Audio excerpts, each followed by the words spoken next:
आज 5 जून सगळं चित्र डोळ्यासमोर राहिलेलं आहे उभं.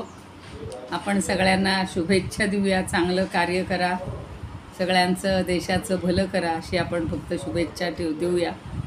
आणि ज्ञानदेवांसारखं, भगवंतासारखं सदाचरणी सत्व, आता सत्वाचाच आपण विचार करतोय, तर सगळे जर सत्वगुणी झाले तर हा सगळा भांडण तंटा सगळं मिटल. प्रत्येकाला हे ज्ञानेश्वरीची एक प्रत सत्वगुणाची पाठवून दिली पाहिजे. दादा असं काहीतरी करता येईल का बघा तुमच्या नेटवर्कमधून. जेवढे यशस्वी झाले त्यांना सगळ्यांना पाठवून द्या सत्वगुण.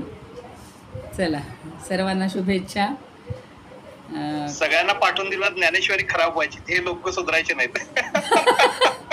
नाही, सप्रेम भेट म्हणायचं, याच्यानुसार वागण्यासाठी पाठवली. ज्ञानेश्वरी पण पैसे मिळतात का हे बघतील ते अजून. नाही, बघू ना त्यांची प्रतिक्रिया तरी बघू. का कचऱ्यात टाकून तिचा अवमान नको म्हणा त्यांनी करायला. त्यांनी अवमान नको करायला, नाही तर पुन्हा जाळतील आणि नको ते करतील उद्योग. नको बाबा. चाल परत ह्याच्यातले श्लोक तिथं अभ्यासक्रमात आले म्हणून परत वाद घालतील. हो. खरं सांगू का, ज्ञानेश्वरीच्या अभ्यासाची सुरुवात कशी झाली, मी कॉलेजला होते ना, तर एक मराठीचे प्राध्यापक रजेवर गेले होते आणि ते एमएच्या मुलांना 9वा अध्याय होता ज्ञानेश्वरीचा. आता आम्ही गीता शिकवतो, पण माझी ज्ञानेश्वरीचा अभ्यास नव्हता. मी खरं सांगते, त्यावेळेला झाली त्याला 25 वर्ष. आणि मग ते त्यांचे हेड ऑफ द डिपार्टमेंट होते, ते म्हणे, मॅडम तुम्हाला संस्कृत म्हणलं की गीता सगळी माहिती असणार आहे, तर तुम्ही तेवढा 9वा अध्याय गीतेचा ज्ञानेश्वरीचा शिकवाल का. तर ते आम्हाला नाही म्हणणं येत नाही ना कधीच. म्हणलं ठीक आहे, त्यानिमित्तानं माझा अभ्यास होईल. आणि इतकी मला आवडली ना तो 9वा अध्याय, आणि ती मुलं इतकी खुश झाली, तुम्हाला सांगते की तेव्हापासून मला ज्ञानदेवी अगदी मनापासून वाचावी अशी वाटायची. मग नंतर ही पारायणं वगैरे होतात, त्याच्यात भाग घेतो, पण मला पारायणापेक्षा प्रत्येक ओवीचं हे करून समजून असं जास्त आवडतं किंवा त्यावेळेला, त्यामुळे ती ओढ लागली. चला. अलंकापुरी पुण्यभूमी पवित्र, तिथे नांदतो ज्ञान राजा सुपात्र. तया आठविता महापुण्यराशी, नमस्कार साष्टांग श्री ज्ञानेश्वरासी. 65 हरिपाठ कौच सुलभौ, सुज्ञाय चाज्ञाय च. गाथा स्वानुभवामृते रसयुते, भक्ताय मुक्ताय च. सर्वेषांच हिताय येन ग्रथितं, ज्ञानन्तु गीतामृतं. वंदे तं करुणाकरं प्रभुवरं, श्री संत ज्ञानेश्वरं. श्री संत ज्ञानेश्वरं. ज्ञानेश्वर महाराज की जय. पंढरीनाथ भगवान की जय. काल आपण 640वी ओवी पाहिली होती की हा सत्वगुणी मनुष्य, त्याला कशाचंच भान राहत नाही, फक्त सात्विक कर्म करणं. आपल्याला जी मिळालेली आहेत कर्म ती इतकी मनापासून करतो तो. आणि त्याच्यासाठी त्यांनी, ज्ञानदेवांनी वेगवेगळी उदाहरणं आपल्याला दिलेली होती की पावसाळ्यामध्ये मेघ जसा जलवर्षाव करतात, पृथ्वीला न्हाऊ घालतात, आणि पोटभर पाणी दिलं ही जाणीवसुद्धा कधी ठेवत नाहीत. दिलं की संपलं.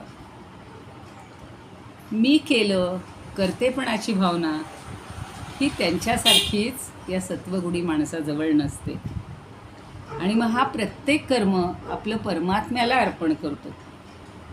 त्यामुळं सगळी कर्म ही आचरण्यासाठी काळाचं, वेळेचं, कशाचं उल्लंघन होणार नाही ना याची तो काळजी घेतो. असं सगळं त्यांनी आपल्याला सांगितलं होतं. आणि ती कर्म करता करता 40वी ओवी अशी होती, ऐसा निद्रा दुरावे, क्षुधान बाणवे, सुरवाडून पावे अंगाचा ठावो. किती छान सांगितले बघा की ही निष्काम बुद्धीनं कर्म करत असताना त्याला आपली निद्रा दुरावली गेली, म्हणजे आता निद्रा येतच नाही, त्याचंही काही वाटत नाही. क्षुधान बाणवे, भुकेची जाणीव राहत नाही आणि सुरवाडून पावे. सुरवाडू म्हणजे सगळी सुख, बाह्य सुख जी आहेत तीही त्याला हवी हवीशी वाटत नाही. तो विसरून गेला सगळं. अंगाचा ठावो म्हणजे आपल्या देहाची जी सुख आहेत ही पूर्णपणे तो हरवून बसलेला आहे. त्याला त्याची जाणीवच होत नाही. समर्थांचं काय, मी काल विवेकानंदांचं सांगितलेलं होतं की असं ताट आणून ठेवलं तरी त्या सेवकांनी त्यांचं लक्षच नाही आहे. आता काही ऋषींच्या बाबतीत तर असं ऐकलं की जी घटना घडली होती त्याच्यानंतर 1000 वर्षाचा किंवा अनेक वर्षांचा, 100 समजू आपण, 100 वर्षाचा काळ गेला आहे, पण त्यांना समजलंच नाही एवढा मधला काळ इतका गेलेला आहे. जेव्हा कोणीतरी येऊन सांगतात की अहो अमक्या अमक्या राजांनी तुम्हाला हे केलेलं होतं, तर त्यांनी तुम्हाला भेटायला सांगितलं आहे म्हणून आम्ही आता आलो आहे, तर मधला काळ जो काही काही घटना घडल्या आहेत त्यांना माहिती नसतं. मग तहानभुकेची तर काय गोष्ट, तहानभूकही ते विसरून जातात. आणि आपलंही बघा आता असं व्हायला लागलेलं आहे की आता ह्या छोट्या छोट्या गोष्टी देहाच्या कौतुकाच्या ह्याच्यापेक्षा आपल्याला यात मन रमायला लागलेलं. नको वाटतं आता तिथे जास्त लक्ष द्यायला किंवा त्याच्यात वेळ घालवायला. आपलं कर्म बरं आणि आपण बरं, बस. आता 41वी ओवी बघूयात. तव अधिकाधिक उत्साहो धरी आगळिक, सोने जैसे तुक तुटलिया कसी. सोन्याचं तो उदाहरण किती वेळा दिलेलं आहे ज्ञानदेवांनी. ते काय म्हणतात हो, की जे हिणकस सोनं असतं ते काय केलं जातं, त्या भट्टीमध्ये टाकलं जातं. आता हल्ली भट्टी पण नाही बरं का, जसा लायटर असतो तसं मी पाहिलं त्या दिवशी त्या सोनाराकडं गेलो तर लगेच तो असं ते पेटवतो, म्हणजे तिथं ते तापतं की लगेच वस्तू आपली ठेवली की लगेच ती त्याच्यातनं तावून सुलाखून निघते. तर ते पेटवल्यावर त्याची भट्टी म्हणू आपण आता. हिणकस भाग जो आहे, सोने जैसे तुक तुटलिया कसी, त्याचं वजन कमी होतं पण त्याचा कस वाढत जातो. शुद्ध सोनं बनत जातं, वजनाला कमी भरतं. आता आपली समजा 2 ग्रॅमची असेल काय वस्तू, ती जर वजनाला दिली आणि त्याला हे लावलं, कस लावला, त्या अग्नीत ते केलं की ते नक्कीच 1 ग्रॅम 800 मिली भरणार. म्हणजे 200 कमी झाले किंवा 150च भरणार. म्हणजे इतका अशुद्धतेचा भाव आपण घेताना आपल्यामध्ये आलेला असतो, पण आपण देताना मात्र ते शुद्ध करून देतात. तेच सोने, तेच सोनं. बरं जाऊ द्या. पण इथं ह्याचं सात्विक कर्म, हा जो सात्विक करता आहे त्याच्या बाबतीत काय होतं आहे की तशीच कर्माच्या ठिकाणी त्याला अधिकाधिक उत्साह निर्माण होतो आणि कर्म कसाला उतरतो. म्हणजे तो कर्म हे त्याचं, म्हणून त्यांनी म्हणले तुटलिया कसी, सोने जैसे तुक उत्साहो धरी आगळिक. मग त्याला अधिकच उत्साह येतो, अधिक उत्साह येतो, अधिक कर्म करायला लागतो. कर्माच्या ठिकाणी इतका तो उत्साही राहतो की त्याचं कर्म हे जणू काही सोन्यासारखं कसायला लागतं. जरी आवडी आथी साच, तरी जीवितही सलंच, आगी घालिता रोमांच, देखीचे ती सतीये. आता समजा आपण आपलं सगळं परमात्म्यावर जर प्रेम केलं तर सगळं जगत असलेलं आयुष्य हे सुद्धा कसं वाटते आपल्याला, अगदी यत्किंचित वाटायला लागतं. म्हणून त्यांनी म्हणले जरी आवडी आथी साच, आपली जर भगवंतावर अशी आवड निर्माण झाली, प्रेम निर्माण झालं, इतकं प्रेम निर्माण होतं की तरी जीवितही सलंच, आपण जे जीवन जगतोय ना ते सुद्धा अगदी सलंच म्हणजे पदार्थ, त्याला महत्त्व राहतच नाही. कशासारखं, आगी घालिता रोमांच देखी जती सतीये. सतीचं उदाहरण दिलेलं आहे. सीता पण आपल्या डोळ्यासमोर दिसते, पण ती काही सती गेलेली नव्हती, अग्नी परीक्षा केलेली होती. इथे मात्र सतीचं उदाहरण देतात ज्ञानदेव की ती जी सती असते, पतिव्रता असते, ती जेव्हा पतीच्या मागोमाग पुन्हा त्या चितेमध्ये प्रवेश करते, अग्नीमध्ये प्रवेश करते, उडी घालते, त्यावेळेला तिच्या अंगावर भीतीनं शहारे येतात. पण येतात का असं विचारले म्हणजे तिला काहीही वाटत नाही, भीती मुळीच नाही. ती एकदम अशी झेप घेते त्या अग्नीमध्ये, कारण तिचं आपल्या पतीवर अत्यंतिक प्रेम असतं आणि प्रेमापुढं ती या सगळं आपलं जीवन तुच्छ मानत असते. तसा हा सत्कर्मी पुरुष किंवा सत्यव्रती पुरुष, सात्विक गुणाचा पुरुष हा आपलं कर्म करत असताना आपला जीव जरी त्याच्यावर ओवाळून टाकला तरी चालेल, त्याला त्याचं काहीही वाटत नाही. मा आत्मया येवढिया प्रिया, वालभेला जो धनंजया, देहची सिद्धता तया काय खेदू होईल. आणि मग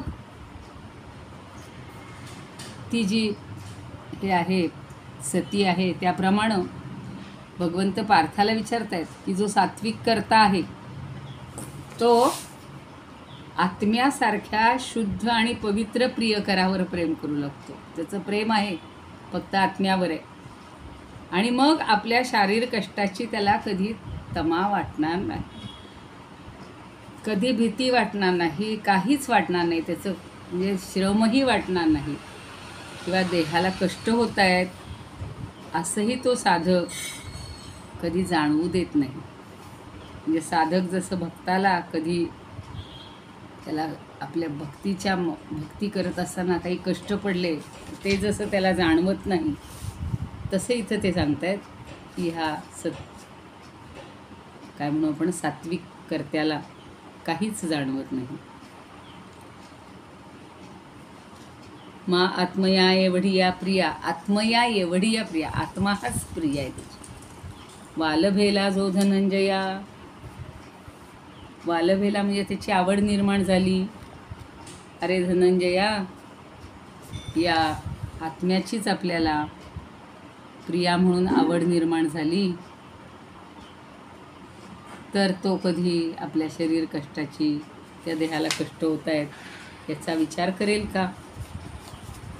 तरी काय खेदू होईल मातया, आणि देहची सिद्धता तया, देह तरी शिणला तरी त्याला कधी त्याचा खेद होणार नाही. कारण जसं प्रियेसाठी एखादा प्रियकर आपला जीव अगदी उडी घालतो कुठेही, तसा हा जो आहे सत्व गुणी मनुष्य, तो आपल्या कर्मासाठी, आपल्या परमात्म्यासाठी आपला देह जरी द्यायची वेळ आली तरी त्याचा विचार करणार नाही. पुढची ओवी बघा.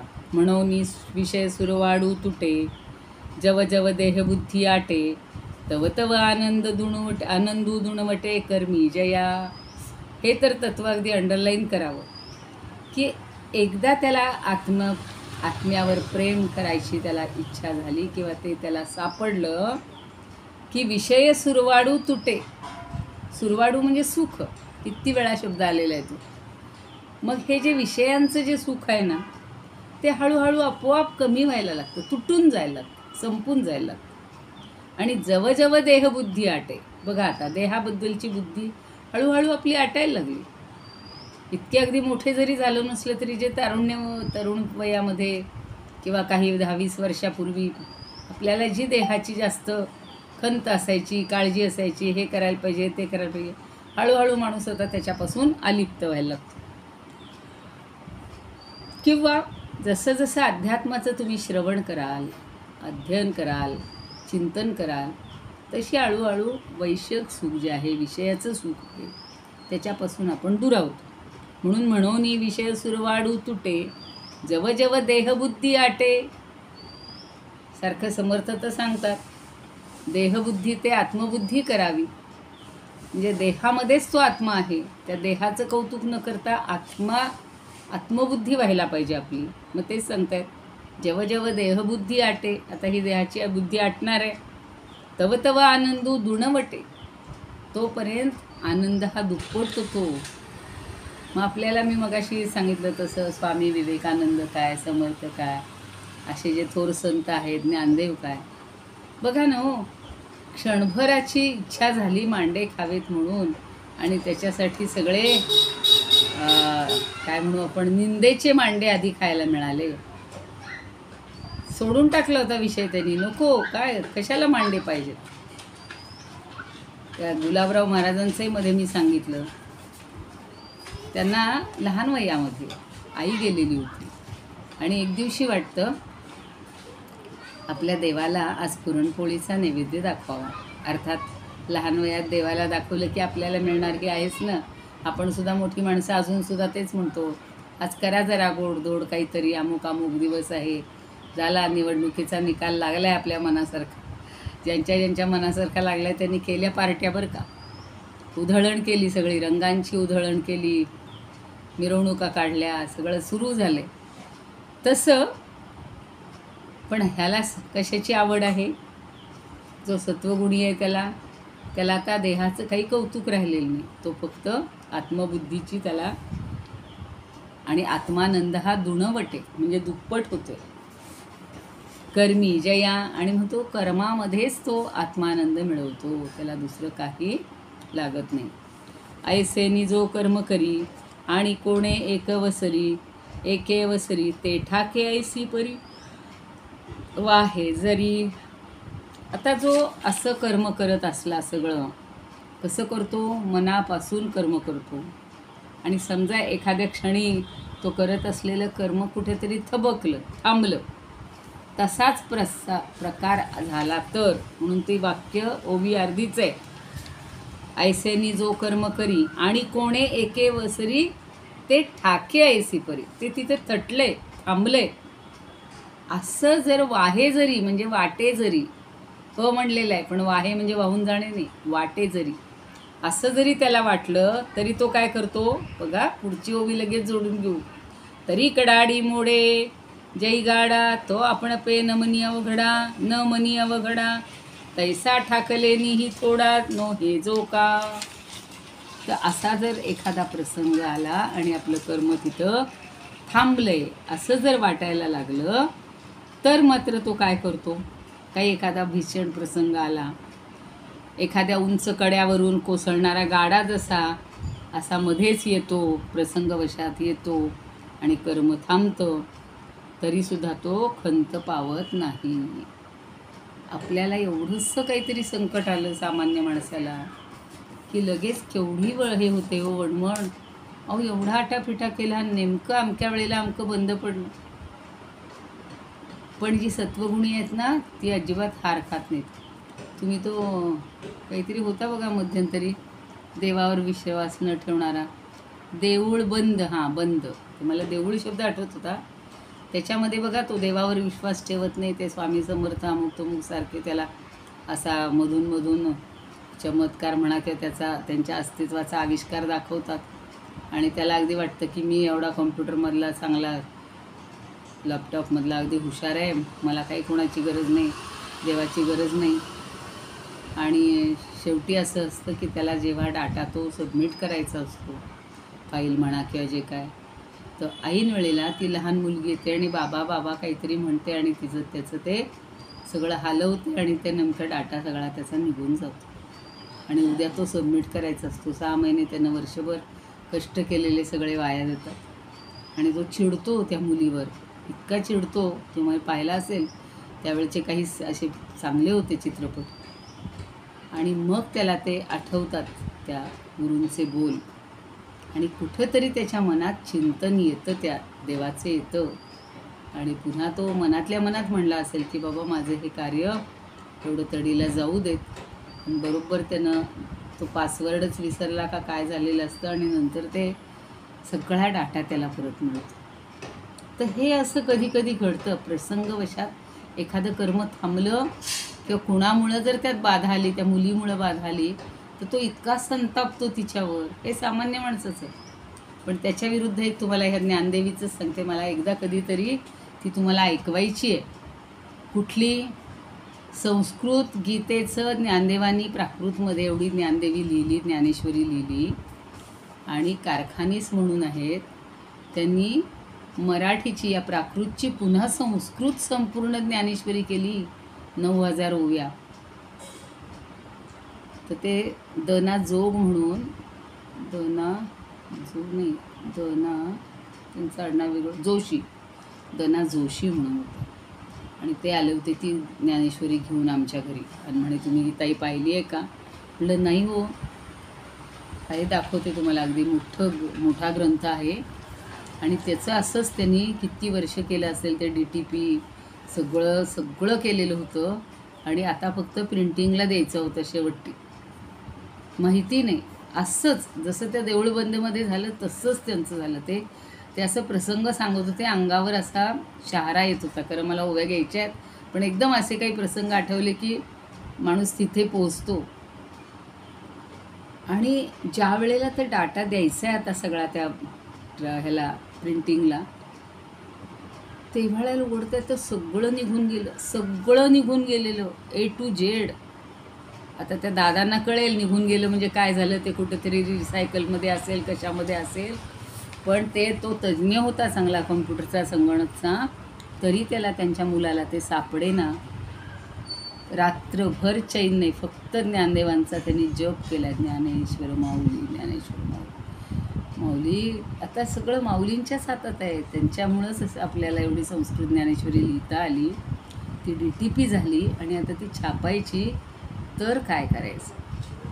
आणि त्या माऊलींचा गजर केला असेल, त्यांनी सतत जप केलेला आहे आणि दुसरे दिवशी पुन्हा त्या ह्याला नमस्कार केला असेल त्या यंत्राला आणि त्यांनी काहीतरी म्हणलं असेल की बाबा हे सगळं परत मिळू देत. आणि रिअली खरंच साक्षात्कार झाल्यासारखं. बटणं दाबली, इथं कोणी त्यांचं मुद्दाम डाटा नेलेला नव्हता, चुकीचं बटन दाबलं नव्हतं, काही नव्हतं. पण सगळं सरसर सगळी पानं आली आणि ती छापली गेली. दाखवते मी, 1 मिनिट, मागं कधीतरी दाखवलं असं.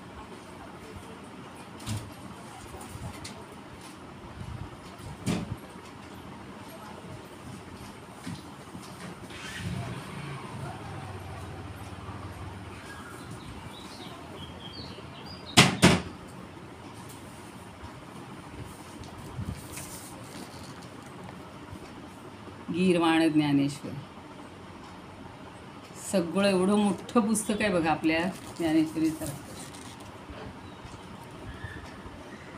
श्री अ.वि. खासनीस्कृता. आता आपले सगळं झाल्यावर त्यातल्या 5 ओव्या तरी तुम्हाला सांगायच्या आहेत. मला असं वाटत होतं की रोज त्या ओव्या आपण वाचूया, या ओव्या वाचूया, पण इतका वेळ नाही आपल्याला. शेवटी कुठेतरी गणित वेळेचं घालावंच लागतं. तर असा सात्विक आहे की कुठलंही काम थटलं तरी तो त्याची तमा बाळगत नाही. मोठा गाडा जरी आपल्या अंगावर धडधड आला, माणूस घाबरतो, तसे हे घाबरलेले नाही आहेत. आणि हे सत्वगुणाचं सगळं कौतुक आहे. पुढची गुरुवारी वेळ संपत आली. तरी कडाडी मोडेच्याही गाडा, ती 4वी झाली. तो आपण पे नमनी अवघडा, तैसा ठाकलेने ही थोडा नो हे जो का. तो त्यांनी काही विचलित होत नाही. ना तरी आदरिले अव्यंग सिद्धी गेले, तरी तेही जिंतिले मिरवू नेणे. आणि समजा कधीतरी कुणीतरी आपला आदरही केला किंवा अगदी कार्यसिद्धीला पार पाडलं म्हणून त्याला खूप आनंद झाला, तरीसुद्धा तो स्वतःला असं मिरवून घेत नाही. असं त्यांनी खूप लीनतेनं सांगितलेलं होतं की ताई म्हणे असं झालेलं होतं आणि त्यावेळेला आम्ही ज्ञानेश्वरी प्रत्यक्ष ऑफलाईन घेत होतो. तर निर्दोषपणे एखादं कार्य सिद्धीला गेलं तरी ते आपण पार पाडलं म्हणून तो स्वतःकडे अहमपणा घेत नाही किंवा मिरवत नाही. त्यांनी छान सांगितलेलं आहे बघा. तरी तेही जिंतिले मिरवू नेणे, म्हणजे तो मिरवतच नाही. लगेच लोक बघा दंड सगळ्यांकडे दाखवून हे करून फक्त त्यांनी असं ठराविक लोकांपर्यंत त्या पोचवल्या की समजावं की पुन्हा हे ज्ञानेश्वरी झालेली आहे संस्कृत. या खुणा कर्म करिता देखिजे जो पंडूसुता, तया ते म्हणिपे तत्वता सात्विकू करता. मग या सगळ्या खुणा आपण लक्षात ठेवायच्या आणि या खुणांवरून ही लक्षणं जर पाहिली तर त्याच्यावरून तू लक्षात घेशील की हा सात्विक करता आहे आणि खात्रीनं तो सात्विक करता आहे असं तू लक्षात ठेव. ही लक्षणं सगळी आढळली तर. आता मला लगेच आढळली त्यामुळं मला ते पुस्तक राहावे ना. बघीन आता आज रात्री तरी त्यातल्या 5-10 ओव्या वाचाव्यातच. आणि मध्ये केली होती सुरुवात पण पुन्हा ते खंड पडतो सगळ्या गोष्टी. आता राजसा करते झाल्या, सात्विकच्या खुणा सगळ्या सांगून झाल्या. आता पुढे, आता राजसा करते या ओळखणे हे धनंजया, जे अभिलाषा जगाची या वसवटा जे. आता तुला पार्था राजसाची, राजसकर्तेची चिन्ह सगळी सांगतो, ती वसवटाची, तिला कशी ओळखायची ते मी तुला आता, जगातील सगळ्या वासनांचं जणू तो घरच, वसवटा म्हणजे स्थान, तो जणू काही सगळ्या वासनांचं जगातल्या स्थान झालेला असतो, असा तो राजसकर्ता असतो. त्याची लक्षणं मी आता तुला सांगतो. तर आपण याच्या थोड्या ओव्या बघूयात.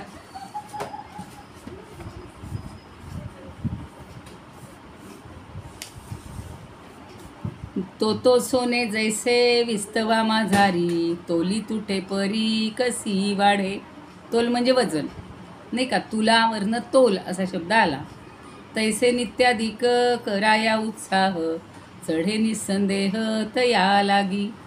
प्रीती पुढे वाटे जीवित ही तुच्छ, प्रीतीची ऐसीच असे जाती. सतीपतीसाठी सांडोनिया भय, नघे उडी काय अग्नी माझी. मग आत्म्या ऐसी थोर वस्तू प्रिय, जया लागी होय धनंजया. दत्तयाची हा देहा प्राप्त झाले कष्ट, तरी का दुःखित होईल तो. विषयांचे सुख ऐशा परी तुटे, आणि जो जो आटे देह बुद्धी. तो नित्याधिक कर्मे करायास, होय दुणा तोष जया लागी. त्याचा तोष दुप्पट होतो, दुणा म्हणजे दुप्पट. आचरिता ऐसे कर्म थांबे जरी, कोणे अवसरी एकाएकी. तो जरी तरी जैसा गाडा डोंगरावरून, कोसळला खिन्न होत नाही. तैसा जो का कर्म थांबले म्हणून, होईना उद्विग्न लेश मात्र. किंवा आरंभिले सिद्ध होता पूर्ण, जिंकिले म्हणून फुशारेना. लोकांना लगेच फुशार की माझं झालं काम, वा वा. जाणोनी हे वर्म आचरे जो कर्म, सात्विक हे नाम तया करत्या. ऐक पंडू सुता राजस जो करता, खुण सांगू आता तयाची गा. आता हा राजस करता आहे, त्याची मी तुला खूण सांगू का, सांगतो असं भगवंत म्हणतायत. इथपर्यंत फक्त 649 म्हणजे 9 ओव्या झाल्या आहेत. पुढचा श्लोक होईल का, नाही तर मग थांबूया, प्रार्थना आहे अजून. रागी कर्मफल प्रेपसुर, लुब्धो हिंसात्मको शुचिः, हर्ष शोकान्वित करता, राजस परिकीर्तितः. आता हा राजस करता कसा आहे बघा. तर रागी, अजून 10 मिनिटं हा नाही पाहिलं मी, आहे टायमिंग, मी तिथं आज दिसतंय, त्यामुळे मला आधी असं वाटायला लागलं की जरा वेळ गेला का काय, पण आहेत 10 मिनिटं. तर राजस करता कसा आहे बघा. रागी कर्मफल प्रेपसुर, लुब्धो हिंसात्मको शुचिः, हर्ष शोकान्वित करता, राजस परिकीर्तितः. आता यहा म्हणजे जो करता, जो करता कसा आहे, रागी. झालंय आपलं हे शिकून आज तिकडे. रागी म्हणजे आसक्त, आसक्तीनं युक्त. कर्मफल प्रेपसु, कर्माच्या फळाची इच्छा करणारा. लुब्ध, हा लुब्धोचं मूळ शब्द लुब्ध, विसर्गाचा ओ होतो संधीमुळं. कर्मफल प्रेपसुहू अधिक लुब्ध हा. पुढं आहे हिंसात्मको म्हणजे हिंसात्मक हा, आणि तो जो अवग्र आहे तिथे अचा उच्चार करायचा. अशुची ही, अमुळं नकार येतो. जो अपवित्र आहे, शुची म्हणलं की पवित्र आहे, आणि हा हिंसात्मक आहे, दुसऱ्यांना कष्ट द्यायला लावणार आहे, असा ज्याचा स्वभाव आहे राजसचा. हर्ष शोकान्वित करता, आणि हर्ष शोक यांनी लिप्त झालेला, युक्त झालेला असा जो करता आहे, तो राजस परिकीर्तितः, तो राजस करता म्हटला जातो. आता आपल्याला राजसचं तोंड पाठवायला लागलं. सकाळी तो श्लोक झाला, आत्ता इथे तोच. आणि असा जो राजस करता आहे तो अपवित्र आहे. हर्ष म्हणजे हर्षाने उधळून जाणारा आणि शोकाने पार व्याकुळ होणारा असा असतो. म्हणून हर्ष शोकान्विता म्हणलं. दुसऱ्याला कष्ट देण्यात त्याला आनंद मिळतो. कर्माच्या फळाची अपेक्षा धरतो आणि सगळ्याची आसक्ती ठेवतो. त्यामुळं हा राजस करता आता हळूहळू उतरणीला जशी आपण एक एक उतरणीला लागतात ना गुण, तसा सात्विक श्रेष्ठ, त्याच्यानंतर राजस आणि तामस तर एकदम खालीच. आता त्याचे उदाहरणं बघूया. आता याची तर उदाहरणं भयानक आहेत, म्हणजे इतकी दिली आहेत ना ज्ञानदेवानी. जैसा गावीची या कश्मळा, उकरडा होय एकवळा, का स्मशानी अमंगळा आघव यांची. तो अपवित्र म्हणजे किती अपवित्र असतो आणि अस्वच्छ म्हणजे किती अस्वच्छ असतो ते सांगतात. गावीची या कश्मळा, गावातली कश्मळ म्हणजे सगळी घाण, पाप. फक्त पाप असा अर्थ नाही, सगळंच अस्वच्छता. उकरडा होय एकवळा, अहो जणू काही उकिरडाच त्या ठिकाणी एकत्रित आलेला आहे. सगळ्या अमंगल गोष्टी एकत्रित आलेल्या आहेत. म्हणून म्हणले त्यांनी एकवळा का स्मशानी अमंगळा आघवयाची, म्हणजे एकत्र हे सगळं अमंगल पदार्थ येण्याचं जणू काही ठिकाण आहे. कुठलं ठिकाण? स्मशान. त्या स्मशानात आता एक जामनगरला फार स्मशानभूमी छान केलेली बरं का. आम्ही मागे गेलो होतो, तुमच्यापैकी कोणी पाहिली असेल तर तुम्हाला माहिती असेल. इतकं वातावरण छान केलेलं आहे, पवित्र, म्हणजे तिथे अमंगळ वाटतच नाही. लोक खास स्मशानभूमी पाहण्यासाठी जे आपण जातो ना वाटसरू किंवा पर्यटक, तर ते खास बघायला जातात. असे आम्ही गेलो होतो.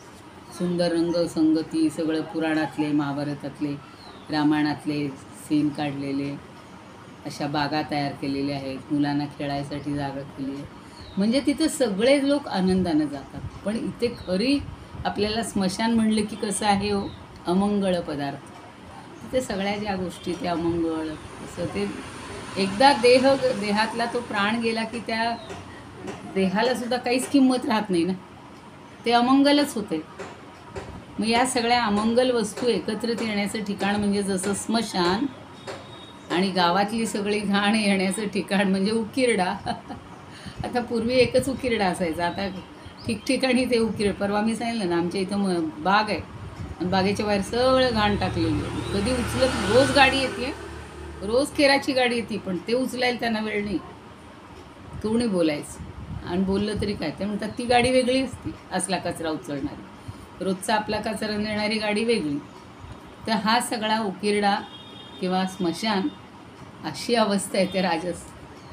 डोक्यावर हात मारून घ्यावा. पण आपल्याला निरीक्षण करायला, असं मगाशी जसं सांगितलं की मूर्खांची लक्षणं समर्थांनी काही दुसऱ्यांची पहा नाही, आपल्यामध्ये आहेत का ती पहा. तसं इथं आहे. तयापरी जो अशेषा, विश्वाची अभिलाषा, पाय पाखाळणी या दोषा घरटा झाला. आणि म्हणून ज्या कर्मापासून इच्छित फलप्राप्ती होईल, विश्वाची अभिलाषा किंवा विनाकष्ट फायदा होईल, विश्वातल्या सगळ्या वासनांचं आणि अभिलाषांचं जो पाय धुण्याचं ठिकाण जाईल. पाय पाखाळणी, पाखाळणी शब्द आमची आजी बोलायची बरं का. म्हणजे आंघोळीला जर वेळ लागला ना एखाद्या नातीला यायला, तिथे म्हणायची काय तुमची पाखाळणी चालली आहे का. तो शब्द आज कळतोय आम्हाला की ही पाय पाखाळणी म्हणजे पाय धुण्याचं ठिकाण असं हे झालेलं आहे. म्हणजे विश्वातल्या सगळ्या वासनांचं आणि अभिलाषांचं पाय धुण्याचं ठिकाण हा झालेलं आहे. पहा काय कल्पना केली. अशेषा विश्वाची या अभिलाषा, पाय पाखाळणी या दोषा घरटा झाला. घरटा म्हणजे ते ठिकाण झालं. म्हणून फळाचा लागू, देखे जिये असलगू, तिये कर्मी चांगू रोहो मांडी. आणि म्हणून हा काय करतो, तर कर्मापासून जी फळप्राप्ती होईल, फळाचा लागू म्हणजे फळ लागू होईल, फळ प्राप्त होईल. आणि ते कसं, देखे जिये असलगू, कष्ट पडणार नाहीत, विना कष्ट फायदा होईल. तिये कर्मी चांगू रोहो मांडी, त्या कर्मामध्ये हा मांडी रुतून ठेवतो, म्हणजे अगदी तिथेच बसतो, अगदी त्या ठिकाणीच तो आपला जीव ओवाळून टाकतो. म्हणजे लगेच ते कर्म सुरू करतो. म्हणजे जिथं फळ मिळणार आहे आणि जिथं कष्ट होणार नाहीत, अशा ठिकाणी तो लगेच आपले पाय रोवून बसतो.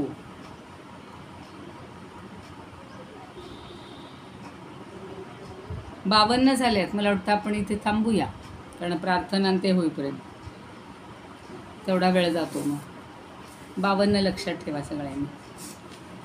वाटलंच तर त्याच्यावरच्या 2-3 ओव्या घेऊया.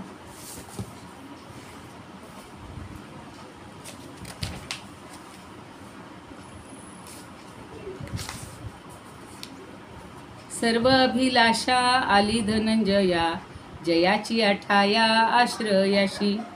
उकिरड्यावरी राहते साचून, जैसी सर्व घाण गावातील. नातरी स्मशानी जैसे अमंगळ, पदार्थ सकळ एक होती. तैसा जो सकळ जगाची हावे, रहाया बरवे स्थान झाला. सगळ्या जगाला अपवित्र गोष्टीला राहायला ठिकाण झाले. म्हणून सुलभ जेथे फळ लाभ, करी कर्मारंभ आदर येतो.